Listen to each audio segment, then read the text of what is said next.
নমস্কার বন্ধুরা, আমি সুমনা চলে এসেছি আমি আমার রেসিপি ঝুলি থেকে একটা রেসিপি নিয়ে। আশা করি আপনারা সকলে ভালো আছেন, সুস্থ আছেন।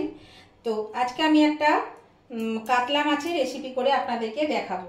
তো দেখুন, এখানে আমি মাছ নিয়ে নিয়েছি 5 পিস, আর এর মধ্যে একটু নুন হলুদ দিয়ে দিলাম।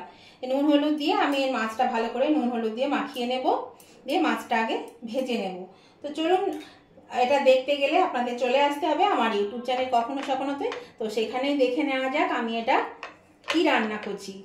আর খুব সহজ এবং খুব হেলদি টেস্টি একটা রেসিপি, এটা কিন্তু খেতে খুব ভালো লাগে। তো চলুন, এটা দেখতে গেলে চলে আসতে হবে আমার ইউটিউব চ্যানেল কখনো সখনোতে, সেখানেই আমরা দেখে নিই। আর মাছটা আমি নুন হলুদ মাখিয়ে নিই। এই দেখুন বন্ধুরা, কড়াতে আমি তেল দিয়ে দিয়েছি মাছটা ভাজার জন্য, আর তেলটা গরম হয়ে গেছে। এর মধ্যে দিয়ে দিয়েছি সামান্য একটু নুন। নুন দিলে কি হবে, মাছটা কিন্তু লেগে যাবে না, সেই জন্য আমি এই নুনটা দিলাম। আমাদের মাছ ভাজতে গেলে দেখবেন কড়াতে লেগে যায়, কিন্তু এই নুন যদি দিয়ে মাছ ভাজেন তাহলে দেখবেন আর কড়ার মধ্যে লাগছে না। তাই দেখুন, আমার মাছটাও নুন হলুদ মাখানো হয়ে গেছে। এবার আমি মাছটা তেলের মধ্যে দিয়ে দিচ্ছি, দিয়ে মাছগুলো ভেজে নিচ্ছি। এরকম বন্ধুরা, মাছটা ভাজা হয়ে গেছে। আমি কিন্তু এর থেকে বেশি কড়া করে ভাজবো না, আমি একটু হালকা করে ভাজলাম। এবার আমি মাছটা তুলে নেব। বেশি কড়া করে ভাজলে কিন্তু মাছের টেস্টটা একটু নষ্ট হয়ে যায়। অনেকেই কিন্তু একটু কড়া করে পছন্দ করেন খেতে। তো ভাজা মাছ হলে ঠিক আছে, ঝোলে একটু হালকা হালকা করলেই ভাজলেই কিন্তু করে ভাজলে ভালো লাগে খেতে। তো সেই জন্য আমি একটু হালকা করে ভাজলাম। এবার আমি মাছগুলো তুলে নিচ্ছি, গ্যাসটা কমিয়ে দিলাম, আঁচটা কমিয়ে দিয়ে মাছগুলো আমি তুলে নিচ্ছি।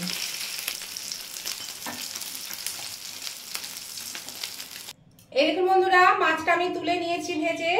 আর এই কড়াইয়ে দেখুন তেল আছে, এই তেলের মধ্যে কিন্তু আমি রান্না করব। এর মধ্যে দেব এবার 5 ফোড়ন আর 2 টুকরো তেজপাতা, হাফ চামচ 5 ফোড়ন আর 2 টুকরো তেজপাতা দিয়ে দিচ্ছি। এবার এটা 5 ফোড়নটা একটু ভাজা হলে, ভাজা ভাজা গন্ধ উঠলে, সুন্দর একটা গন্ধ উঠবে মিষ্টি। দেখুন 5 ফোড়নটা বেশ সুন্দর একটা গন্ধ ছেড়েছে। এর মধ্যে আমি একটা বড় সাইজের আলুকে এরকম পিস করে কেটে নিয়েছি। আলুটাকে আমি আগে ভেজে নেব। প্রথমে এই আলুটা আমি একটু ভেজে নিই মিনিট 5। এই দেখুন বন্ধুরা, আলুটা ভাজা হয়ে গেছে।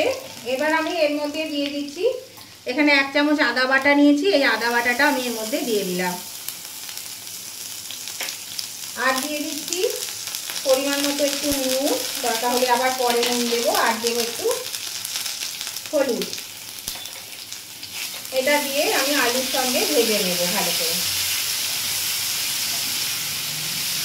এই বন্ধুরা, আদাটা দিয়ে বেশ আমার একটু ভাজা ভাজা হয়েছে। আর এখানে আমি 1 চামচ ভাজা জিরে গুঁড়ো নিয়েছি। আপনারা ভাজা জিরে গুঁড়োটা বেটেও দিতে পারেন বা গুঁড়োও দিতে পারেন। আমার কাছে যেহেতু গুঁড়ো ছিল, আমি গুঁড়ো করে রেখে দিই, সেই জন্য আমি গুঁড়োটাই দিয়েছি। তো এটা দিয়ে আমি এবার একটু জল দিয়ে দেব। জল দিয়ে আমি এটা ঢাকা দিয়ে আলুটা সেদ্ধ হতে দেব।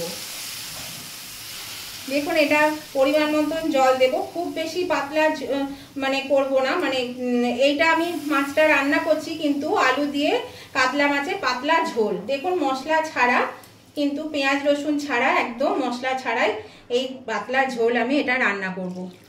তো সেই জন্য অল্প পরিমাণে জল দেব, এইটুকু জল আমার লাগবে, আলুটা সেদ্ধ হতে লাগবে। আর এখানে আমি 5টা লঙ্কাকে চিড়ে নিয়েছি, কাঁচা লঙ্কা, এই লঙ্কাটাও আমি দিয়ে দিলাম এর মধ্যে। এবার আমি দিয়ে দিচ্ছি আর একটু নুন পরিমাণ মতো, আর একটু হলুদ।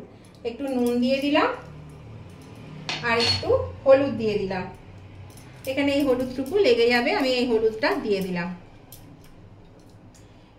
এবার আমি এটা ভালো করে একটু নেড়ে দিচ্ছি, নেড়ে দিয়ে এটা আমি ঢাকা দিয়ে দেব। এটা আমি আঁচটা কমিয়ে মিনিট 10-এর জন্য ঢাকা দেব, আলুটা সিদ্ধ হওয়া অবধি। এই দেখুন বন্ধুরা, আমি 10 মিনিট পরে ফিরে এলাম। এই দেখুন, আলুগুলো সিদ্ধ হয়ে গেছে। এই যে এই দেখুন, আলু সিদ্ধ হয়ে গেছে, প্রত্যেকটি আলু কিন্তু সিদ্ধ হয়ে গেছে। আমি তো গ্যাসটা কমিয়ে রেখেছিলাম। এবার আমি মাছগুলো দিয়ে দেব। তো তো নতুন বন্ধু যারা এখনো আমার চ্যানেলটা সাবস্ক্রাইব করে উঠতে পারেননি তাদের কাছে আমার অনুরোধ, অবশ্যই কিন্তু আমার চ্যানেলটা সাবস্ক্রাইব করে আমার পাশে থাকবেন এবং পাশে থাকা বেলটা অবশ্যই ক্লিক করে দেবেন। তাহলে যখনই আমি আমার নতুন নতুন ভিডিও আপলোড করব সাথে সাথে নোটিফিকেশন আপনাদের মোবাইলে পৌঁছে যাবে আর সবার আগে আপনারা আমার ভিডিও দেখতে পাবেন। আর আমার উভয় বন্ধুদেরকে অনেক অনেক ভালোবাসা এবং শুভেচ্ছা জানাই। আর আমার পুরাতন বন্ধু যারা রেগুলার আমার ভিডিও দেখেন তাদের কাছেও আমার অনুরোধ এবং নতুন বন্ধুদের কাছেও আমার অনুরোধ, অবশ্যই আজকের রেসিপিটা আপনারা দেখতে দেখতে যদি এখনো পর্যন্ত লাইক দিতে ভুলে গিয়ে থাকেন তাহলে অবশ্যই কিন্তু লাইক বাটনটা প্রেস করে দেবেন। আপনাদের একটা লাইক আমাকে এগিয়ে নিয়ে যেতে অনেকটা সাহায্য করে। এখানে আমি একটুখানি চিনি দিয়ে দিলাম। চিনি দিলে কি হয়, একটু স্বাদটা ভালো হয়। তবে যারা চিনি খেতে অপছন্দ করে তারা কিন্তু চিনিটা দেবেন না, তাদের ক্ষেত্রে এটা অপশনাল, চিনি না দিলেও কিন্তু হবে। আর আজকের ভিডিওটা রেসিপিটা যদি আপনাদের কোনো অংশে ভালো লেগে থাকে তাহলে পরে অবশ্যই কিন্তু আপনাদের বন্ধু বান্ধব আত্মীয় স্বজন সকলের কাছে প্রচুর পরিমাণে শেয়ার করে দিন। আর আজকের রেসিপিটা আপনাদের কেমন লেগেছে সেটা জানাতে কমেন্ট করতে কিন্তু একদম ভুলবেন না, অবশ্যই কমেন্ট করে জানিয়ে দেবেন। আর আপনাদের একটা কমেন্ট, মিষ্টি মিষ্টি কমেন্ট আমার পড়তেও ভালো লাগে আর আপনাদের একটা কমেন্ট আমাকে পরবর্তী রেসিপি বানাতে অনেকটাই উৎসাহিত করে। তো দেখুন এর মধ্যে আমি দিয়ে দিচ্ছি একটু ধনেপাতা কুচি। এরকম পাতলা ঝোল খেতে কিন্তু বন্ধুরা মাঝে মাঝে বেশ ভালোই লাগে। সব সময় তো মশলাপাতি খেতে ভালো লাগে না, তো অনেক সময় দেখবেন মনে হয় একটু সিদ্ধ ভাত খায় বা পাতলা করে রান্না করে খায়, মাছের ঝোল পাতলা করে খায়। আমি এটা কাতলা মাছ দিয়ে করেছি, আপনারা যে কোনো মাছ দিয়ে এইভাবে রান্নাটা করতে পারেন, তাতে কিন্তু কোনো অসুবিধে হবে না। তো দেখুন এবার আমি ধনেপাতা দিয়ে 2-3 মিনিট ফুটিয়ে নামিয়ে নেব। এ দেখুন বন্ধুরা মাছটা হয়ে গেছে, এবার আমি এটা নামিয়ে নিয়েছি, সার্ভিসিং ডিশে আমি তুলে নেব। তাহলে বন্ধুরা যদি এই রেসিপিটা আজকে আপনাদের ভালো লেগে থাকে, পছন্দ হয়ে থাকে, তাহলে উভয় বন্ধুরা কিন্তু লাইক শেয়ার কমেন্ট করতে ভুলবেন না। আর নতুন বন্ধুরা অবশ্যই চ্যানেলটা সাবস্ক্রাইব করে আমার পাশে থাকবেন। তাহলে চলুন আমি মাছগুলো আগে তুলে নিই। গরম গরম ঝোল গরম ভাতের সঙ্গে দেখবেন খুব ভালো লাগে খেতে। তো এইভাবে মাঝে মাঝে এরকম পাতলা আলু দিয়ে যে কোনো মাছের ঝোল করবেন, খেতে কিন্তু দারুণ সুস্বাদু হয়, খুবই ভালো লাগে।